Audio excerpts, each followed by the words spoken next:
तर मनसे अध्यक्ष राज ठाकरे यांनी देखील पोस्ट करत आपल्या भावना ज्या आहेत त्या व्यक्त केलेल्या आहेत. अजित पवारांना श्रद्धांजली वाहिलेली आहे.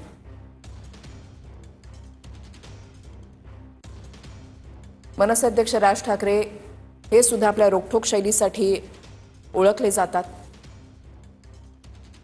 अजित पवार यांच्यासोबत त्यांचे असलेले संबंध, अजित पवार यांच्या प्रती असलेल्या भावना त्यांनी व्यक्त केलेल्या आहेत.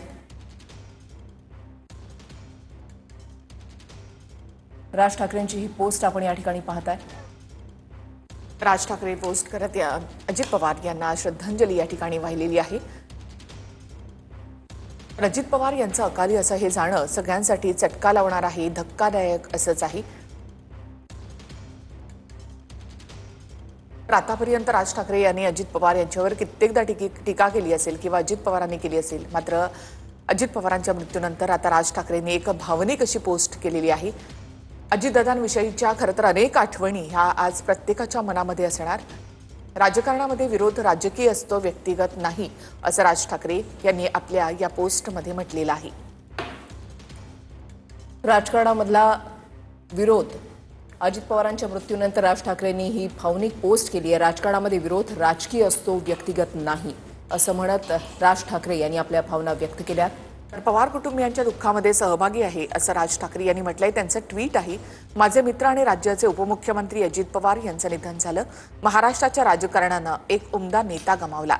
अजित पवार यांचा आणि माझा राजकारणातला प्रवेश हा काहीसा एकाच काळातील, अर्थात आमचा परिचय हा बराच नंतरचा, पण राजकारणावर कमालीचं प्रेम या एका गुणावर अजित पवारांनी महाराष्ट्राच्या राजकारणामध्ये खूप मोठी झेप घेतली. अजित पवार हे पवार साहेबांच्या मुशीत जरी तयार झालेले नेते असले तरी त्यांनी नंतर स्वतःची स्वतंत्र ओळख निर्माण केली आणि ही ओळख महाराष्ट्राच्या कानाकोपऱ्यामध्ये ठसवली.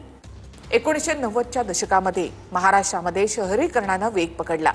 ग्रामीण भाग अर्धशहरीपणाकडे झुकू लागला तरी तिथल्या राजकारणाचा बाज हा ग्रामीणच होता.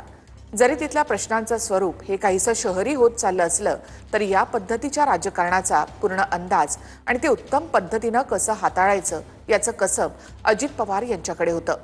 पिंपरी चिंचवड, बारामती ही त्यांची दोन उत्तम उदाहरणं. पिंपरी चिंचवड असेल की बारामती असेल, अजितदादांनी या भागांचा कायापालट केला हे त्यांचे राजकीय विरोधक सुद्धा मान्य करतील. प्रशासनावर अचूक पकड आणि एखाद्या फाईलीचा गुंता सोडवताना त्याची गाठ नक्की कुठून सोडवायची याचं अचूक ज्ञान असलेला हा नेता होता. प्रशासन हे सत्ताधाऱ्यांच्या पेक्षा वरचढ होण्याच्या काळामध्ये असा नेता महाराष्ट्रानं गमावणं हे अतिशय दुर्दैवी आहे. अजित पवार हे कमालीचे स्पष्ट वक्ते होते. काम होणार नसेल तर ते तोंडावर सांगायचं आणि होणार असेल तर त्यासाठी ते सगळी शक्ती लावायचे. आश्वासनं देऊन स्वतःभोवती माणसांचा पिंगा घालायचा हा त्यांचा स्वभाव नव्हता. राजकारणामध्ये सडेतोडपणाची आणि स्पष्ट वक्तेपणाची किंमत मोजावी लागते, त्याचा अनुभव मला पण आहे आणि त्यामुळे ती अजित पवारांना पण किती मोजायला लागली असेल याचा अंदाज करता येतो. अजित पवारांचं मला आवडणारं अजून एक वैशिष्ट्य म्हणजे ते अजिबात जातीय नव्हते आणि त्यांच्या राजकारणात जातीपातीला अजिबात स्थान नव्हतं. सध्या राजकारणामध्ये जातपात न मानता राजकारण करण्याचं धारिष्ट्य दाखवणारेच नेते कमी उरलेत आणि त्यात अजित पवार हे अग्रणी होते हे नक्की. राजकारणामधला विरोध हा राजकीय असतो, तो व्यक्तिगत नसतो. त्यामुळे एकमेकांवरची जहरी टीका ही व्यक्तिगत घ्यायची नसते हे भान असलेले नेते महाराष्ट्रामध्ये कमी होत चालले आहेत.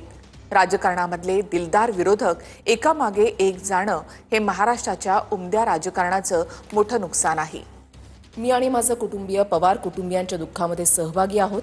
महाराष्ट्र नवनिर्माण सेनेतर्फे अजित पवारांना भावपूर्ण श्रद्धांजली. राज ठाकरे यांनी आपल्या या पोस्टमधून अजित पवार यांचं व्यक्तिमत्व हे उलगडून दाखवलेलं आहे. या ठिकाणी खरंच आहे की अजित पवारांनी आपल्या सगळ्याच राजकीय कारकिर्दीमध्ये मोठा संघर्ष केलेला आहे. खरं तर 7 वेळा